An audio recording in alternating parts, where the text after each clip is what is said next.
लेकिन संसद में बीजेपी सांसद रमेश विधूड़ी के बिगड़े बोल पर अब सियासी बवाल है।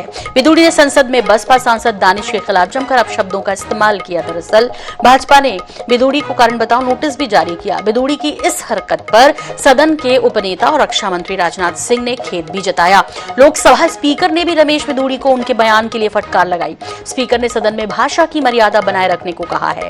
लोकसभा में चंद्रयान 3 मिशन पर चर्चा के दौरान टोकने पर विधूड़ी ने दानिश अली के लिए संसदीय शब्दों का इस्तेमाल किया था। इसे लेकर सियासी गलियारों में गूंज है और संसद भले ही नहीं है लेकिन नेताओं के संस्कार वही पुराने दिखाई दिए। विधूड़ी के शब्द वाकई बेहद आपत्तिजनक हैं और उन्हें सुनाना भी संभव नहीं है, इसलिए हम आपको नहीं सुनवाएंगे, लेकिन उनकी आवाज आपको नहीं सुना रहे हैं। अपने खिलाफ आपत्तिजनक टिप्पणी पर बोलते हुए दानिश अली ने कहा कि संसदीय लोकतंत्र में इस तरह के बर्ताव से भारत को विश्वगुरु बनाने का सपना पूरा नहीं होने वाला।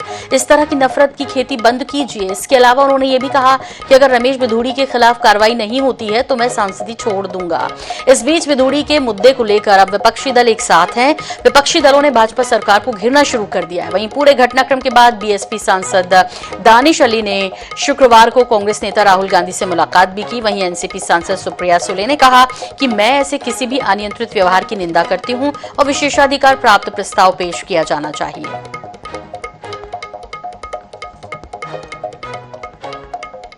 उम्मीद है कि मेरे साथ न्याय होगा। आदरणीय स्पीकर साहब कार्रवाई करेंगे, नहीं तो मैं भरे मन से इस सदन को भी छोड़ने पर विचार कर रहा हूं, क्योंकि यह एक सभ्य समाज में बर्दाश्त नहीं किया जा सकता।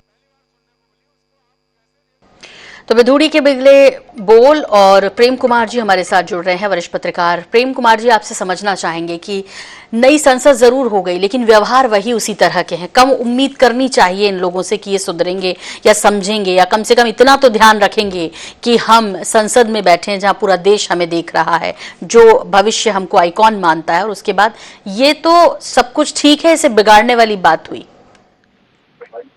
देखिए, जो घटना घटी है सदन में वो संसदीय मर्यादा या जुबान फिसलना इन सब चीज से बहुत ऊपर है। संसदीय मर्यादा तो अक्सर टूटती रहती है। अगर बहुत सारे शब्द वहां तय हैं जो अगर हम बोलते हैं तो संसदीय मर्यादा टूट जाती है। अगर जुमला जीवी बोल दें तब भी संसदीय मर्यादा टूटती है।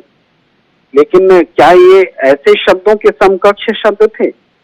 ये एक व्यक्ति को बोले हुए शब्द नहीं थे, इसलिए इसको सड़क छाप भाषा भी नहीं बोल सकते। सड़क छाप भाषा में तो एक व्यक्ति दूसरे व्यक्ति को आहत करता है। यह एक थॉट प्रोसेस है जिसने कि एक पूरे समुदाय को आहत किया है और समुदाय के खिलाफ शब्द बोले गए हैं। तो इसमें ऐसा भी नहीं कि विपक्ष मांग करे, विपक्ष को मांग करने की जरूरत पड़े, चिट्ठी लिखने की जरूरत पड़े तब एक्शन हो। यहाँ तो स्वतः और स्वयं एक्शन होना चाहिए। सवाल आसन पर भी उठ रहे हैं, स्पीकर पर भी उठ रहे हैं और उठेंगे। और ये कहने से काम नहीं चलेगा कि हमने फटकार दिया या पार्टी ने शो कॉज नोटिस दे दिया।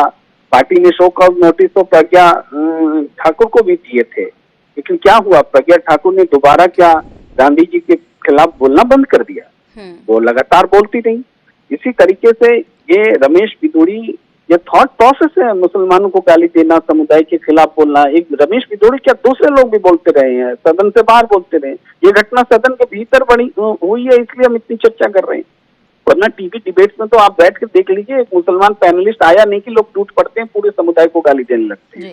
ये एक संस्कार बन गया है जी, वाकई में। और यदि ये संस्कार है तो इसे ठीक करने की ज़रूरत भी है, क्योंकि अब हम जो है वो एक विकसित राष्ट्र की तरफ आगे यदि हमें बढ़ना है तो कम से कम इन चीज़ों से बहुत ऊपर उठना होगा। और वाकई में ये जो हमारे प्रतिनिधि हैं, जनप्रतिनिधि हैं, उन्हें समझने की सबसे ज़्यादा ज़रूरत है। बहुत धन्यवाद प्रेम कुमार जी हमसे जुड़ने